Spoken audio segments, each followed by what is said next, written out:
بسم اللہ الرحمن الرحیم۔ السلام علیکم ورحمۃ اللہ وبرکاتہ۔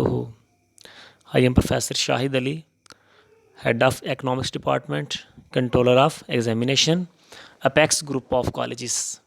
بیٹا جو ہمارے سبجیکٹ ہے وہ ہے principles of economics. I com 1 کے اسٹوڈنٹ سے میں مخاطب ہوں۔ فیز ہمارا 5 ہے اور اس میں چیپٹر جو ہمارے سلیبس میں تھے وہ 10 اور 13 تھے۔ تو آبجیکٹیو کے بعد اب ہم سبجیکٹیو جس کا پورشن ہے اس کو ہم ڈسکس کر لیتے ہیں، جس میں شارٹ کویسچن اور لانگ کویسچن شامل ہیں۔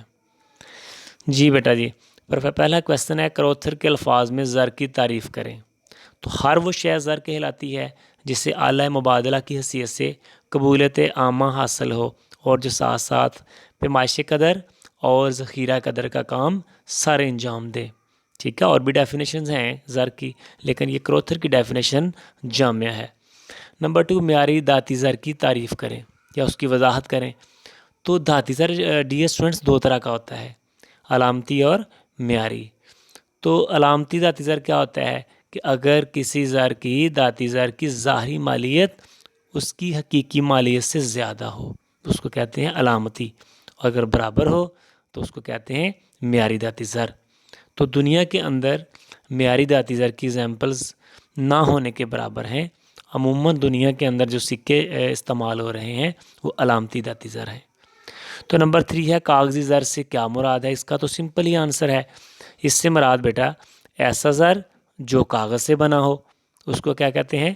کاغذی زر کہتے ہیں۔ مثلا پاکستان کے اندر جتنے کرنسی نوٹس ہیں یہ کیا ہیں؟ یہ سارے کے سارے کیا ہیں؟ کاغذی زر، اور اس کو کسی ملک کا مرکزی بینک جاری کرتا ہے، اور یہی پھر آلہ مبادلہ کے طور پر لین دین کے اندر استعمال ہوتے ہیں۔ نیکسٹ ہے جی، غیر بدل پذیر کاغذی زر سے کیا مراد ہے؟ غیر بدل پذیر کاغذی زر سے مراد یہ ہے کہ جس میں حکومت کاغذی زر کو سونا یا چاندی وغیرہ میں بدلنے کا عہد وعدہ نہیں کرتی ہے۔ ٹھیک ہے، اس کو کیا کہتے ہیں؟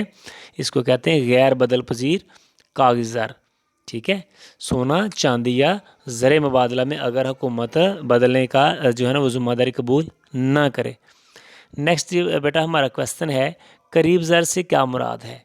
تو قریب زر سے مراد یہ ہے کہ ایسی چیزیں، قریب زر یعنی ایسی چیزیں جو آپ کے پاس موجود ہیں، ٹھیک ہے، لیکن وہ زر تو نہیں ہیں، لیکن تھوڑی سی ایفرٹ کر کے ہم اس کو زر میں بدل سکتے ہیں، تھوڑی سی محنت کر کے، تھوڑی سی کوشش کر کے۔ مثال کے طور پر اگر کسی کے بینک میں اکاؤنٹس ہیں، بچت کا کھاتا ہے یا میعادی کھاتا ہے، سرکاری کفالتیں وغیرہ ہیں، اور کوئی کاروبار کے اندر آپ نے ڈیفرنٹ جو ہے نا حصص وغیرہ پرچیز کیے ہوئے ہیں، تو یہ تو آپ کا قانونی زر تو نہیں ہے آپ کے پاس، لیکن تھوڑی سی محنت کر کے ہم اس کو زر کے اندر تبدیل کر سکتے ہیں۔ نیکسٹ ہے میرا بیٹا ہمارا چھٹا کویسچن ہوگا قریب زر سے کیا مراد ہے؟ نمبر 7، بارٹر سسٹم کی مشکلات بیان کریں۔ تو آپ کو پتہ ہے ڈیئر اسٹوڈنٹس کہ زر سے پہلے جو دنیا کے اندر نظام رائج تھا وہ کون سا تھا؟ بارٹر سسٹم کا نظام رائج تھا۔ اس کے اندر بے شمار مشکلات تھیں جس کی وجہ سے بارٹر سسٹم دنیا کے اندر کامیاب نہ ہو سکا۔ مین کیا ہے؟ فار ایگزامپل ان شارٹ ضروریات کی 2 طرفہ عدم مطابقت کہ خواہشات برابر نہیں ہوتی تھی، کسی کو کچھ چاہیے اور کسی کو کچھ چاہیے۔ نمبر 2، مشترکہ معیار قدر کا نہ ہونا، ذخیرہ قدر میں دقت ہونا اور اشیاء کی عدم تقسیم پذیری۔ یہ کچھ مشکلات تھیں جس کی وجہ سے بارٹر سسٹم دنیا کے اندر زیادہ عرصہ تک چل نہیں سکا۔ اس وقت بھی دنیا کے اندر بارٹر سسٹم موجود ہے، لیکن اوورآل زر کا نظام ہی دنیا کے اندر آج ہے، کیونکہ اس کے اندر آسانیاں ہیں اور ہر بندہ زر کے عوض اپنی ضرورت کی شے مارکیٹ سے پرچیز کر سکتا ہے۔ تو بیٹا نیکسٹ ہمارا جو کویسچن ہے وہ 8 ہے، عمدہ زر کے اوصاف بیان کریں۔ کہ عمدہ زر ہم کس کو کہیں گے؟ اس کے اندر کیا خصوصیت ہوں گی؟ اس کے اندر کیا جناب ایسے اوصاف وصف پائے جائیں گے ہم کہیں گے یہ عمدہ زر ہے؟ نمبر 1 اس کے اندر یہ ہو سکتا ہے قبولیت عامہ ہو، ہر بندہ اس کو قبول کر لے، پائیدار ہو، ایک جیسا ہو، تقسیم ہو سکے، ٹھیک ہے، اس کو جیسے چاہیں اس کو بنا سکے، تشکیل پذیری، اس کی قدر بہتر مستحکم رہے، اس کی شناخت کرنا آسان ہو، اور ملک کے اندر وہ مناسب مقدار میں ہو اور اس کی کوئی کاپی تیار نہ کر سکے۔ یہ ہے آپ کا کیا ہے؟ عمدہ زر کے اوصاف ہیں۔ نیکسٹ ہمارا شارٹ کویسچن ہے زر کی اقسام بیان کریں۔ تو زر کی جو بیٹا مین اقسام ہے وہ کتنی ہیں؟ 7 ہیں۔ ٹھیک ہے. نمبر 1 دھاتی زر ہے، اس کی آگے 2 اقسام ہیں، معیاری اور علامتی. اسی طرح کاغذی زر دوسرے نمبر پہ ہے، اس کی پھر آگے 2 اقسام ہیں، بدل پذیر اور غیر بدل پذیر. اس کے بعد اعتباری زر ہے، جس طرح آپ نے پڑھا ہے چیک وغیرہ اور ہنڈیاں وغیرہ. اس کے بعد قانونی زر ہے، قانونی زر بھی پھر 2 طرح کا ہے، محدود اور غیر محدود ہے. اس کے بعد قریب زر ہے، حسابی زر اور غیر ملکی زر مبادلہ. یہ ہیں زر کی اقسام. نیکسٹ کویسچن ہمارا افراط زر کے کیا بیان کریں؟ 4 اسباب بیان کریں. افراط زر کیا ہے؟ مہنگائی ہونا، قیمتوں کا زیادہ ہونا، اس کو کیا کہتے ہیں؟ افراط زر. مہنگائی کے یعنی سبب کیا بنتا ہے؟ قیمتوں میں اضافے کے کون کون سے محرکات ہیں؟ اس کا سبب کیا ہے؟ ریزنز کازز کیا ہے اس کی؟ نمبر 1 مقدار زر میں اضافہ.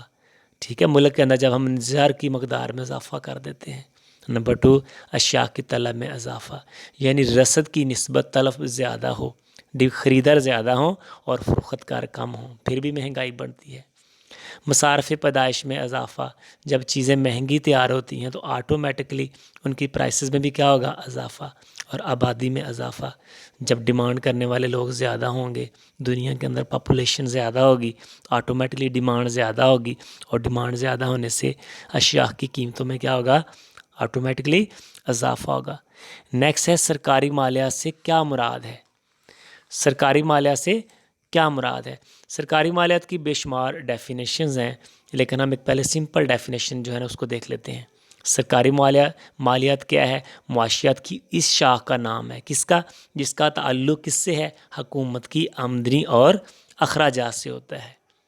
ٹھیک ہے، اس میں کن امور کا جائزہ لیا جاتا ہے کہ حکومت اپنی آمدنی کن ذرائع سے حاصل کرتی ہے اور اس کو کیسے خرچ کرتی ہے. یہ بالکل ہی سمپل سی ڈیفینیشن ہے سرکاری مالیات کی. جیسے اس کے اندر 2 چیزوں کا ہم بیٹا دیکھتے ہیں کہ حکومت کہاں سے آمدنی آئے گی، کن کن ذرائع سے آئے گی اور کہاں کہاں اس کو خرچ کرنا ہے. نیکسٹ بیٹا ہمارا جو ہے نا وہ شارٹ کویسچن کیا ہے؟ نیکسٹ ہے بالواسطہ ٹیکس سے کیا مراد ہے؟ تو ٹیکس کی مین 2 اقسام ہیں، براہ راست یعنی بلا واسطہ. نمبر 2 غیر براہ راست یعنی بالواسطہ ٹیکس ہے، یعنی انڈائریکٹ ٹیکس. انڈائریکٹ ٹیکس ایسا ٹیکس ہوتا ہے جو کسی ایک پرسن پر لاگو ہوتا ہے اور اس کا بوجھ کسی دوسرے پر ڈال دیا جاتا ہے، منتقل کر دیا جاتا ہے. ٹھیک ہے، تو ٹیکس کی مین کتنی اقسام ہیں؟ 2 ہیں، براہ راست اور غیر براہ راست یعنی بالواسطہ.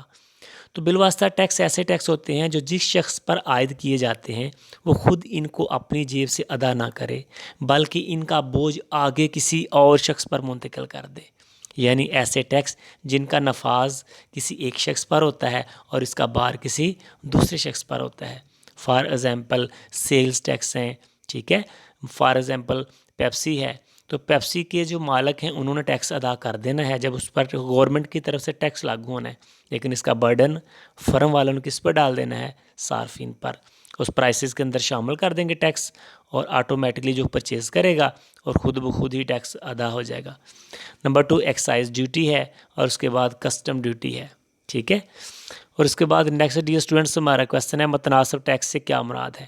متناسب ٹیکس ایک ایسا ٹیکس ہے اگر کوئی آمدنی کسی کی زیادہ ہے یا کم ہے، ہر بندہ ایک ہی شرح سے ٹیکس ادا کر رہا ہے. فار ایگزامپل کوئی بندہ 2 لاکھ کما رہا ہے، کوئی 4 کما رہا ہے، کوئی 6 لاکھ کما رہا ہے سالانہ، 1 سال کے اندر وہ سب ایک ہی شرح سے ٹیکس ادا کر رہے ہیں. 2 لاکھ والا بھی 5%، 4 والا بھی 5% اور 6 لاکھ والا بھی 5%.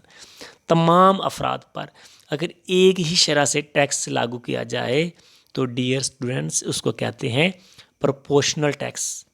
ٹھیک ہے، پروپورشنل ٹیکس کیا ہے؟ متناسب ٹیکس. تمام افراد پر ایک ہی، ہر آمدنی والے جو ہے نا افراد پر ایک ہی شرح سے لاگو کیا جائے، اس کو کہتے ہیں متناسب ٹیکس. نیکسٹ بیٹا کویسچن ہے مستحقین زکوٰۃ کون سے ہیں؟ ٹھیک ہے، کون کون سے ہیں؟ مستحقین زکوٰۃ سے مراد ہے کہ زکوٰۃ کے حقدار کون ہیں. ٹھیک ہے، کن پر زکوٰۃ لاگو ہوتی ہے، اس کا فیصلہ میں اور آپ نے نہیں کرنا. اللہ پاک نے اپنی کتاب کے اندر ارشاد فرمایا ہے کہ 8 ایسی جگہ ہیں جن پر ہم جو زکوٰۃ ہے اس کی اماؤنٹ کو خرچ کر سکتے ہیں. وہ کون کون سے ہیں؟ نمبر 1 فقراء ہے، نمبر 2 مساکین ہیں، نمبر 3 جو زکوٰۃ اکٹھی کرنے والے لوگ ہوتے ہیں. یعنی عاملین زکوٰۃ. اور اس کے بعد نمبر 4 کون سے ہیں؟ مقروض لوگ ہیں. نمبر 5 غلام کی آزادی کے لیے. اور نمبر 6 تالیف قلب. ٹھیک ہے، نیا نیا کسی کو اسلام کی طرف آپ لانا چاہ رہے ہیں، موٹیویٹ کرنا چاہ رہے ہیں، تو اس پر ہم انویسٹمنٹ کر سکتے ہیں کہ اگر وہ اسلام قبول کر لیتا ہے تو یہ ہمارے لیے ایک مسلمانوں کے لیے اثاثہ بن جائے گا. ٹھیک ہو گیا. اس کے بعد نمبر 7 مسافر، جو اللہ کے جو ویسے نکلا سفر پہ لیکن منزل تک پہنچنے کے لیے اس کے پاس جو ہے نا وہ اماؤنٹ اویلیبل نہیں ہے، پیسہ نہیں ہے. اور نمبر 8 اللہ کی راہ میں خرچ کرنا. ٹھیک ہے، پھر جو اللہ کی راہ میں جو لوگ نکلے ہوئے ہیں، ٹھیک ہے، ان کے پیچھے جو رہ گئے ہیں، فار ایگزامپل کوئی شہادت پا گیا تو اس کے جو پیچھے ہیں تو ان کے جو کہہ لیں کہ گھر والے ہیں ان پر بھی جو ہے نا کہہ سکتے ہیں کہ دولت یہ اپنا زکوٰۃ کے پیسے خرچ کیے جا سکتے ہیں. ٹھیک ہے، یہ 8 مصارف ہیں یہ جن کو ہم کیا کہتے ہیں؟ مستحقین زکوٰۃ. اس کے بعد نمبر ہے بیٹا ہمارے سامنے جو کویسچن ہے وہ ہے 15. سرکاری مالیات کے شعبے کون کون سے ہیں؟ سرکاری مالیات کے ڈیئر اسٹوڈنٹس 3 شعبے ہیں.